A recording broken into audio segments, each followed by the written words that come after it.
Welcome to the Ordinary Extraordinary Cemetery, where every death had a life and every life had a story. My name is Jennie Johnson. Hello, and I'm Diane Hartshorn. Before we get into today's episode, Diane and I want to say thank you and also an apology. So we Yeah. discovered I believe it was last Tuesday, because I believe it was after we had recorded, or Wednesday, whatever day we recorded last week. I was actually doing some other things on our website and accidentally clicked on what led me to this realization. But I discovered that through our website, so our contact page, so if you go on there and we say contact us, it's supposed to send all of that directly to our email. Well, it hasn't been for months, like almost 2 years, months. Yeah, I was gonna say, yeah, it was almost since the beginning. Yeah. Interestingly, there were some that had gone through and we had talked to, but then there were a lot of others that we never saw, never knew. And it was a lot of potential guests, as well as listeners with like stories of their own or suggestions for upcoming episodes. And we didn't see any of those. So if you've been following us on social media, or if you've gone to the website even, because I've got a little blurb up there, we explained what was going on. Fortunately, Diane and I scrambled, and she started at one end and I started at the other end, kind of met in the middle. And we reached out to everybody that had contacted us. And you guys were all so gracious when you responded back. You totally understood. In fact, one of our listeners, Lauren Rhodes, had actually said she's had some of those same problems with her own website. So I don't feel as bad, but we are just so grateful that you were so gracious to us and patient with us. Yeah, and if anyone received duplicate emails, that was probably the reason too, because you couldn't delete them. No. And so it was like, okay, this is where we started. And Jennie and I kept going back and forth. But did you contact this person? And, but then it's hard because she didn't know exactly who I had, reached out to, and vice versa. And yeah, so. No, but you guys were all great. And so the fun thing about this is we had some great conversations with both listeners and guests. Cool. And now for you guys as our listeners and viewers on YouTube, we have so many guests lined up now for March and April going into May. You guys are going to love it. The topics are phenomenal. I'm looking forward to all the things we are going to learn in the next couple of months because of this. So maybe it's one of those like blessing in disguises that our website wasn't doing what it was. Now, I did notify our website host about the problem and they've been working on it, but I've also been diligently going back in and checking it every day just to make sure that there isn't something we've missed. The only thing we've had in the last 2 or 3 days is some spam stuff. So I'm fine with missing the spam, but yeah, just after all of that, in addition to checking the email, I now double check the backside of the website just to make sure that we're not missing anybody's important information. We did have a voicemail come through. And I am so sorry, I meant to put her name in here so I could mention it. She had some questions about the cemeteries in Central City and Nevadaville, which are some of our very, very, very first episodes, if you go all the way back to 2020. And I have not had a chance to answer her, but I am going to send you an email. So if you're listening today, you will be getting an email from me with some answers to some of the questions you had about those cemeteries. She has family buried in them, and so she was looking for some more information. Very cool. Yes, which I am more than happy to talk about those cemeteries, because those I have lots of information on. Those are your cemeteries. Those are my cemeteries, because they're not super close to home. They're still like an hour away, but I will drive that hour almost any time to visit those cemeteries, unless like there's a blizzard. I do not want to drive the canyon road up there in a blizzard because it's the canyon road through the mountains, and I'm okay with them staying down here until it's done. Yeah, so, exactly. Yes. So today is part 2 of our episode on Calvary Cemetery in Dayton, Ohio. If you looked at our social media or the website last week, the name of last week's episode was Crowning Glory Part 1. So this is Crowning Glory Part 2, Dayton, Ohio's Calvary Cemetery. So last week we focused solely on the cemetery itself. We did an overview of a lot of it. There's things we didn't mention, but there's a lot of parts of the cemetery we did talk about. Today we will be talking about one specific person who is buried there. There's a few other people I'd like to still cover that are in Calvary, but they will be put on hold partially because one of them specifically, I'm looking to see if I can get a guest on to talk about them, but also because we have all these other guests coming up. So we will revisit Calvary Cemetery in some future episodes to talk about some more very interesting people. But we had promised last week, and this was before we knew we were going to have all the guests, that this was going to be at least a two-parter because some of these lives are very interesting. And so today, like I like to do so often, we will start out with a little tidbit from the newspaper. This comes from the Marion Star, May 1st, 1906. Death, the result of brain fever. Maurice Breen dies at an early hour this morning. Maurice Breen, aged 78 years, died at 5:15 o'clock this morning at the Erie Eating House, where he had lived during the past 2 years. His death was due to brain fever, resulting from an illness which began over a year ago. The deceased came here from Xenia, where he formerly conducted a dray line. He was well known in Xenia and vicinity, where he passed the greater part of his life. The remains will be taken to Dayton for burial. Located at the intersection of St. John Drive and St. Stephen Drive in Calvary Cemetery, you will find the original granite marker for Maurice Breen that says Father Maurice Breen, Sr., 1830 to 1906. A yellowed historical marker placed nearby the grave shows a photo of Mr. Breen and 3 ladies in a horse-drawn buggy pulled up in front of a white picket fence. The marker tells readers, when Maurice immigrated from Ireland to the United States in the 1850s, he was escaping poverty. Breen settled in Xenia and went into the draying business. He mainly hauled steel and logs for the railroads. There are many stories about him smuggling runaway slaves in his wagon as part of the famous Underground Railroad. And I don't think people realize how absolutely dangerous that was for him to be doing that. Yes. Yeah. His sons and grandsons went on to become prominent citizens, inventors, and even a congressman. Maurice Breen was a man of high morals who loved to laugh and sing in true Irish fashion. So if you're following us along with us on YouTube today, you will see behind Dianne his headstone that she just described. So that's the one you will find at Calvary Cemetery. It's a lovely little granite marker. You see these all the time in cemeteries.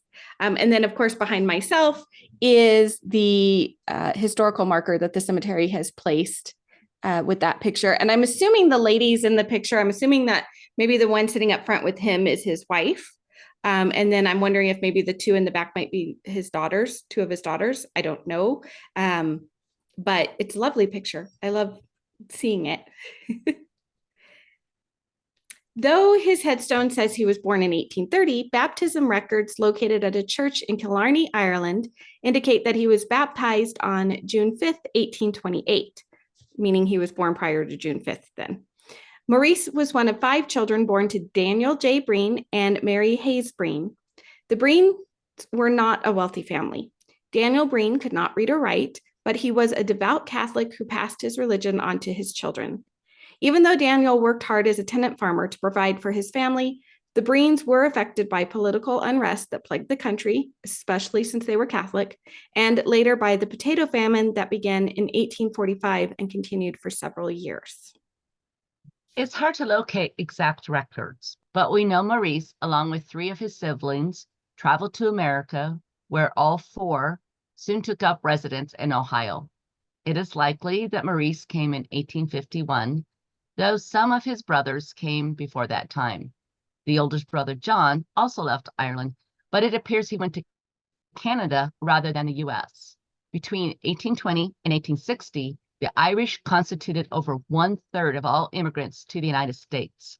In the 1840s, they comprised nearly half of all immigrants to this nation.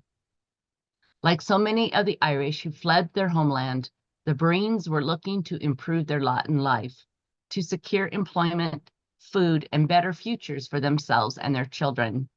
However, once in America, many Irish immigrants still faced hard times. Many had come from rural backgrounds and were not prepared for life in the large cities, where many of them had to spend at least a few years in order to raise money to continue beyond places like New York City and Boston. With such an influx of Irish immigration, there was a lot of anti-Irish sentiment from Americans and even other immigrant groups.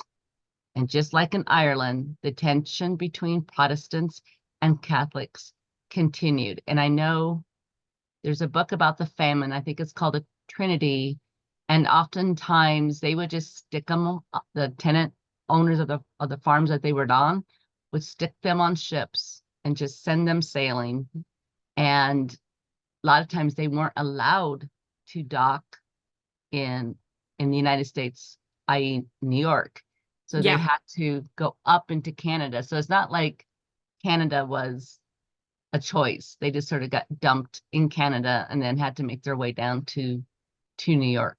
Yeah. The other place, a lot of them, especially in the 1840s, and I was trying to see if I could find it in records, and unfortunately, Maurice Breen, also spelled Morris many times, comes up a lot, and he is not the only Maurice Breen. But I think there were a lot of them that actually ended up going around and up through Texas as well. And we've talked about how Galveston and some of the other ports in Texas became just as big as New York and Boston. And when I was looking, trying to see if I could find like exactly which boat he came on, passenger list and stuff like that, I had come across another Maurice Breen, but I don't think it's him. But I think he might have come up through Galveston. And we had talked about that before, that Galveston was a big place for a lot of the Irish immigrants at this point. But I think too, like you said, they didn't want them docking in New York, so they sent them on. So they either went north to Canada or south to Texas, or sometimes even all the way around to California, depending on what ships they were on. And the other thing, like you said, they would put them on these ships that were not the best class of ships. They were, a lot of them had actually been former slave ships turned into these ships that they just threw these poor Irish farmers on and said, okay, get out of here. Or the farmers themselves would leave because they were done trying to make a life for themselves in Ireland and trying to. They were starving to death. They had to leave. Yeah. And they didn't have the option to go to like England because they weren't as welcome there either. So this was the next option for them. It was not an easy choice to have to make, to leave Ireland and then go to a whole new country. Right. In addition to all of this, tension in the United States was building that would eventually lead to the American Civil War. For our listeners outside of the U.S. who may not be familiar with the causes of our Civil War, in brief, they are this. The Southern states sought to establish their dominance over the federal government, aiming to annul federal laws that contradicted their interests. A particular concern were laws impinging on the South's prerogative to uphold slavery and transport slaves at their discretion. Another pivotal aspect revolved around territorial expansion. The South aspired to extend the institution of slavery into the Western territories, in stark contrast to the North's steadfast commitment to keep those territories accessible exclusively for white labor. So this was a debate for many, many, many years. And when you look at westward expansion in our country, when new states were being formed, they often had to, part of their formation included whether they were a slave state or not a slave state. And that's part of every history coming west. The 1860 election marked a significant turning point with the victory of Republican candidate Abraham Lincoln as president. His triumph, achieved without a single Southern electoral vote, sent an unequivocal message to the Southern states, signifying a complete erosion of their influence. Feeling marginalized with the political system, the Southern states perceived secession as their sole remaining alternative. The political decision, directly precipitated by the election outcome, ultimately led to the outbreak of the war. While the politicians were fighting it out in Washington and the soldiers on the battlefields, there were many who took action both before the outbreak of the war and through its continuation to help those who were enslaved to escape to freedom in northern states or even across the border into Canada. Among those was Maurice Breen. When Maurice first arrived in Ohio, he took a job working as a trackman, meaning he was one of the men who maintained and repaired the actual train tracks for the Pennsylvania Railroad. On November 1st, 1851, Maurice married Mary O'Neill, and they settled in Xenia, Ohio. According to remembrances from a granddaughter of the Breens, Mary was a small and petite woman and very beautiful with lovely brown eyes. She loved to sing Irish songs to her children. The couple would have 8 children altogether. Eventually, Maurice left his railroad job to begin his own business as a drayman. A dray was a low, flatbed wagon, typically without sides. They were used to haul all sorts of cargo, generally to rail yards or ship docks, where the cargo would be transferred to trains or ships. And it wasn't long after he began this work that he also began to use his wagon for a second, more important job, the secret transportation of slaves along the Underground Railroad. According to Touring Ohio, slavery was a hot issue in Ohio. Pro-abolitionists speaking at local rallies could often turn the event into a hostile conflict. It was under these conditions that caused abolitionists to form secretive networks that could help escaping slaves move along a network that was neither advertised nor written. In fact, most of the people on the network only knew a few of the other members to help protect everyone's identity. That network became known as the Underground Railroad. Although there were Underground Railroad networks throughout the country, even in the South, Ohio had the most active network of any other state, with around 3,000 miles of routes used by escaping runaways. The reason for this is twofold. First, Ohio was bordered by 2 slave states, Virginia and Kentucky. That amounted to more than 400 miles of border between slave state and free state. Of all the states involved in these underground networks, Ohio was the closest state to Canada, with only about 250 miles or less from anywhere along the Ohio River to Lake Erie and Freedom. Maurice Breen was fiercely opposed to slavery or oppression of any kind.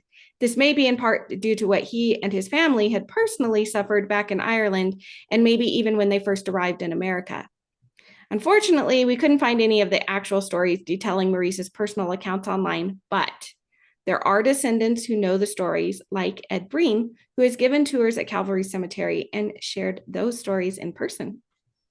See, that is why it's so important for us to, number one, learn our family history and to share it, because if we don't share our own stuff, then it will be forgotten too. And just that the family cares that much to know their history is fantastic. Absolutely. And because this was the Underground Railroad, like we said, they didn't write this stuff down. Right. So the things that he did to help people would have all been in his head. And he probably didn't talk about it until long after the war was over. So then he was probably able to share those adventures because he wouldn't have been in fear of being arrested. Right. Or exactly. worse. We do know that Maurice was remembered by all who knew him as a jolly soul. Like any true Irishman, he was a storyteller and loved to make others laugh. One article written after his death mentioned that, like a true philosopher, extracted all the brightness that was possible out of life and kept the clouds away as long as possible. By all accounts, he and Mary had a happy marriage, although it came to an end on December 1st, 1872, when Mary died at the age of only 39. According to her bio on Find a Grave, she died in the hospital of typhoid fever. Mary was actually Maurice's second wife. He had been married while still in Ireland to a woman named Elizabeth Fitzgerald. They said their vows on January 28, 1851, at St. Mary's Cathedral in Killarney, Ireland. It was shortly after this first marriage that Maurice left Ireland for the U.S. What we don't know is if Elizabeth began the journey with him, or if she may have died shortly after the wedding while still in Ireland. There is a possibility that she could have been on board the ship with Maurice, and she died while at sea. Whatever happened, Mary must have healed a wound in Maurice's heart as he married her just 10 months after his marriage to Elizabeth. After Mary's death, Maurice chose not to marry for a third time and remained a widower for the rest of his life. Yeah, it was interesting to see the dates on those marriages because they were so close together. But there currently are no records available to say what happened to Elizabeth. So it's a guess as to why she wasn't here by the time Maurice got here. And he was still very young. Yes, when he was married. So yeah, that makes a difference too. And we do know that especially that time period, people remarried fairly quickly after the death of a spouse. Now, he didn't have the situation where a lot of them would do that because they had children and they were trying to, provide a mother or father for their children or whatever. That wasn't the situation. He didn't have any children yet. But I have a hunch that, and just from the descriptions of Mary, that, they just were good for each other and they were good for each other's hearts. And they had their 8 children and it was lovely. Maurice continued to work as a drayman for many, many more years. In fact, we know he did this job until at least 1904, as he is listed as such in the Xenia City Directory. In addition to outliving both wives, he also outlived 5 of his children. Now, all of his children did live the one daughter lived to about 15 years old. The rest all lived to adulthood. So none of them died super, super young, but several of them just didn't live long into adulthood, unfortunately. He had 3 daughters and 2 of his sons that he outlived. We know from several newspaper accounts that Maurice suffered from ill health for at least the last year of his life. As we read at the beginning of the episode, his death was attributed to brain fever, a term historically used to describe various illnesses that involve symptoms such as high fever, severe headache, and an altered mental state. However, it is not a specific medical diagnosis.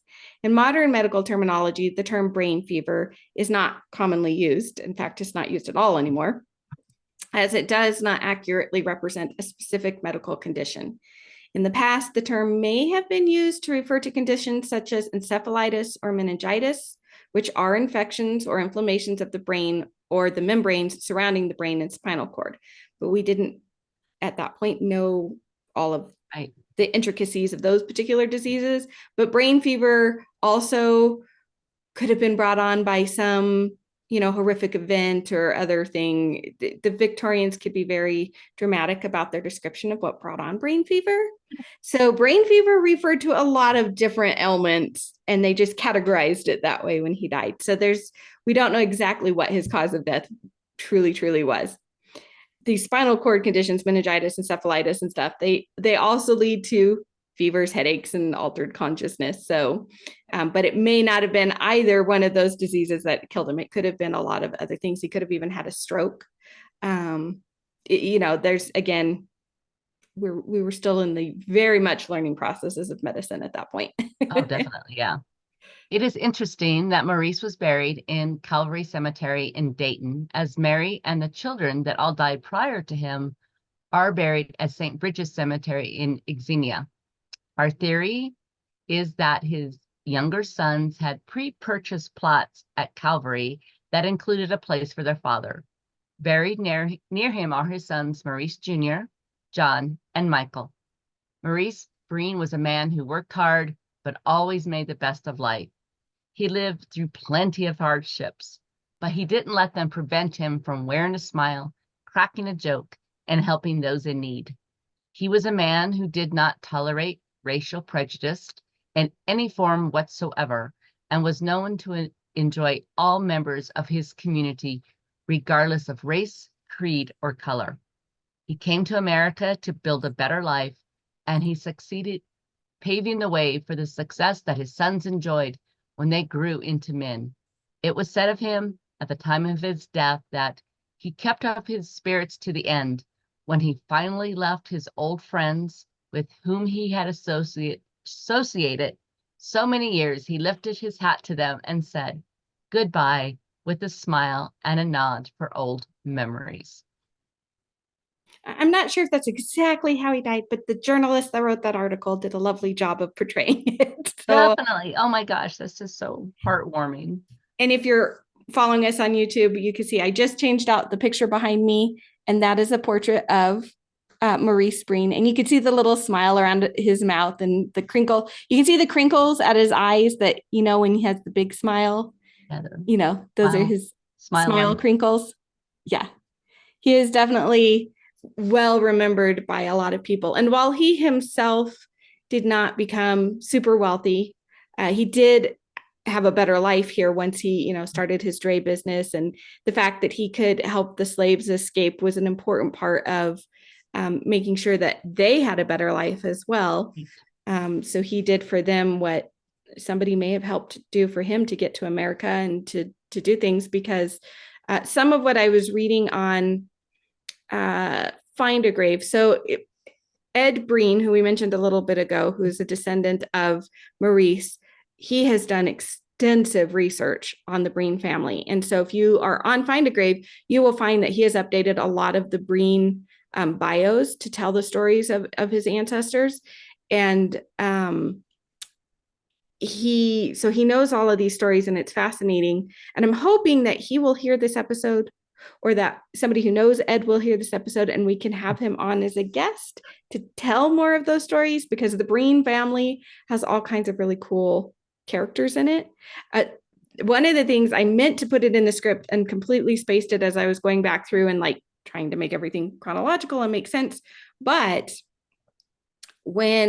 after Abraham Lincoln was shot, they took his body on tour, and Maurice and I think his son, John, I think it was John that was mentioned. They were together on his bray wagon. I think they were just making a delivery or something, but wherever they were making this delivery to was one of the stops for Lincoln's body. And so they actually stopped and they stood in line for hours at wherever it was located in Ohio, so that they could walk past and view President Lincoln. And it was definitely a highlight for Maurice, but for his son, who was only 5 years old at the time, it was something that stuck with him for the rest of his life, that memory of doing that with his dad. And for Maurice, Abraham Lincoln was a very important political figure. He was a hero for him. He was somebody that Maurice definitely looked up to. So the fact that his little boy got to be there when his dad got to view one of his heroes was just a part of his life that he just never, ever forgot. It was totally ingrained in his brain. I thought that was one of the sweetest stories, knowing all the work that Maurice did. Exactly. As an abolitionist. And this is why you started the podcast, is to share these, and I don't want to sound cliche, but these ordinary stories and that of these people who really did extraordinary things, and there's probably no way to know, but the slaves, the people that he helped, get to freedom, it would be interesting to know what happened to them, because we just never know what one tiny little thing that we do could influence someone else for generations even. So this is why these stories are so, so important. Yes. And, he didn't become famous. He didn't do, he didn't make all this money and whatever, but what he did do was he did create a better life for himself. Right. And it created a better life for his children, who, for the ones that actually really survived into adulthood, they went on to do some pretty important things for Ohio and across the country. And the grandchildren and everything. And fortunately, his family, in true Irish fashion, passed down the stories, good storytellers. I can imagine what it would have been like to be near, I guess, he would tell his stories to whoever would listen. So He would make his deliveries with his wagon, and he would chat up whoever was there unloading for him. And everybody knew who Maurice Breen was. And he just had that reputation of being this jovial, happy guy. And to think about how he did that, even with all the hardships that he faced. I mean, his family faced a ton of hardships back in Ireland. So even before he had come here, and then even getting here, it wasn't like immediate success. He worked on the railroad, which a lot of our Irish ancestors actually did. I know mine did. I think that was the other thing that drew me to his story, is the Irish Catholic part of his family, which is part of my family history too. Yeah, and mine. So yeah. Yep. I think I've always been fascinated by that and all the things that the Irish went through to come to America and to start completely over. Yeah, it really was amazing what they had to face and deal with, and the prejudice, and a lot of that isn't shared in history. No, one of the things that when I was doing some of the research, I was reading, I think it was the Library of Congress. They were talking about how when the Civil War broke out, the Irish had it especially tough because a lot of them were drafted to fight in the war for either side. And interestingly enough, so freed Black men were eventually able to fight, but it was their choice. Mm-hmm. Wealthy white men could get out of fighting. They could pay to get out of it. They could pay others to fight on their behalf. But these Irish and certain other immigrant groups that were here working from the ground up and didn't have a lot of money didn't have that choice. And they ended up fighting a war in a lot of cases that they really had nothing to do with, because they came to this country trying to get away from whatever was going on in their own countries. Right. And they ended up fighting in this war for both the North and the South to try and make the country a better country, ultimately. And there were actually Irish brigades and stuff in the Civil War that, yeah, we may have to look into that for a future episode. And I think we mentioned it in an episode long time ago. There were a lot of the Irish who fought in the Civil War who later went on to fight in the Mexican-American War, but on the Mexican side because of the way they were treated during the Civil War. So that's a whole other ball game that the Greens weren't part of, since they, like I said, they ended up in Ohio, but it's an interesting part of the Irish history in America. Well, we thank you for taking time to join us today for this ordinary, extraordinary story. To learn more about the story we shared, please visit our website, theordinaryextraordinarycemetery.com, where you will find the resources we used to research this episode. Now, if you're watching this on YouTube, be sure to subscribe to our channel, The Ordinary Extraordinary Cemetery Podcast. And please don't forget to visit us on social media, where we share all kinds of cemetery photos, quotes, tidbits, and more. We are on Facebook and Instagram at Ordinary Extraordinary Cemetery, and on X at OrdExtraSim. And I really do try and make sure that we post something at least every day during the week, although like yesterday was Tuesday and I didn't actually get anything posted. You can tell when I'm in the middle of a show week because the social media goes beep. But when I'm not in the middle of a show week, this week we're in the middle of Peter Pan. But if you enjoyed this or any of our episodes, please consider leaving a 5-star review and a comment on Apple Podcasts, Spotify, our website, or YouTube. Your positive reviews and enthusiasm for our show help others who love cemeteries, histories, and stories to discover us and all of our ordinary, extraordinary stories. Until we meet again.